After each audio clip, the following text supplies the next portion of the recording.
আজকে আমার কবুতরকে খাওয়াবো গম এবং সাথে আছে মিশ্রিত মাটি।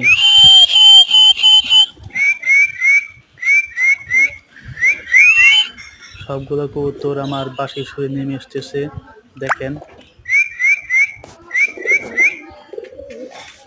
অনেক সুন্দর করে খাইতেছে। দেখেন গমের সাথে মাটি মিক্স করে দিলে কবুতরের বডি ভালো থাকে। আপনারা গমের সাথে মাটি মিক্স করে দিতে পারেন।